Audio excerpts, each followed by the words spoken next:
My dad told me when I was very young that if I really wanted to be successful in skiing, I had to be a lot more than a ski racer. She decided at 9 years old that she wanted to join the Olympics, and ever since she's become the most decorated female skier of all time. I grew up skiing with my family, and that's why I loved it. It originated just from the pure love of the mountain, not for racing. What tips would you give to someone? What would you tell someone to say to themselves in those difficult moments? You know, we have the ability to overcome a lot of adversity and obstacles. It's just a matter of how much we're willing to sacrifice to get there. We are our own biggest obstacle.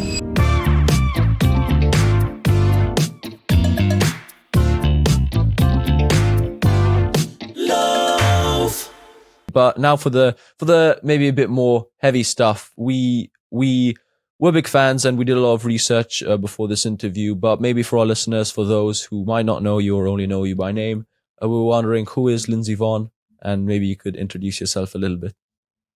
Who is Lindsey Vonn? I am just a girl from Minnesota, very hardworking, ambitious, driven, tend to not ever let anything stand in my way, was a racer, and now I'm more of a businesswoman, philanthropist, but also dog mom. I love dogs, animals.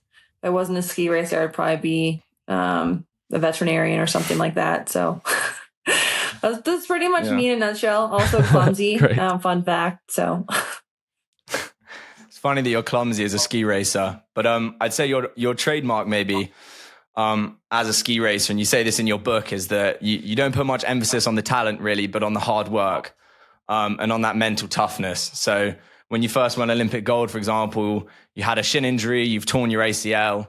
For example, you lost feeling in your hand for a while. And that's something that I admire, and I think it's something that everybody can take out. But you said that it's something that kind of somebody has or they don't.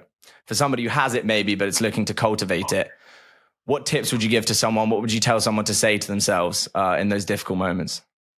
I mean, I think, most of us don't give our mind enough credit. We have the ability to overcome a lot of adversity and obstacles. It's just a matter of how much we're willing to sacrifice to get there and how much work we're willing to put in.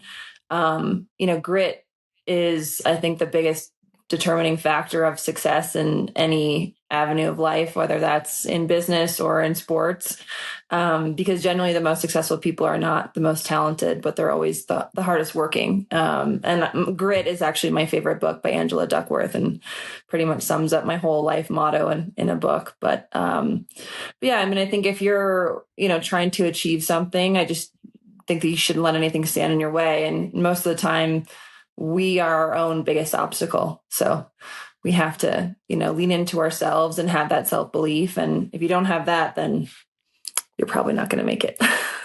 Okay, so if someone doesn't have grit, is it then just over for them in terms of being an athlete? It's definitely not over, but I've seen so many athletes with so much talent, and they never really made it anywhere because the second that they faced any type of adversity, it wasn't as easy as they thought it was, and they would quit or give up and not try as hard. So I think it's not necessarily that if you don't have talent, you can't be or if you do have talent, you won't be successful. But you have to have that ability to be able to work hard, through obstacles, and it just happens that most talented people want the easier route. Hey guys, I hope you're enjoying the episode. I just wanted to drop you in a word from our sponsor Manscaped.